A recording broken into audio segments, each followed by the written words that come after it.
In today's video, I'm going to show you how to cancel your Grammarly payment quickly and correctly, step by step. If you signed up for a paid Grammarly plan and no longer want to continue, this tutorial will help you find the cancellation option and finish the process without any confusion. Just keep in mind that the cancel subscription button only appears for paid users. So if you're on a free plan, you may not see the same options. If this video helps, make sure to hit the like button and subscribe for more simple tech tutorials. Alright, let's get into it. First, open your browser and go to the Grammarly sign-in page. Log in using the account that has the active Grammarly subscription. Once you're inside your dashboard, look at the left sidebar menu and click on Account. This is where Grammarly keeps your billing and subscription settings. After that, select Subscription from the available options.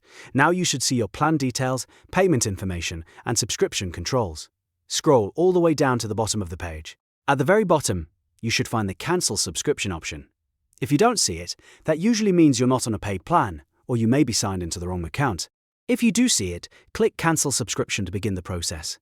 Grammarly will likely ask you to confirm your decision before the cancellation is finalized.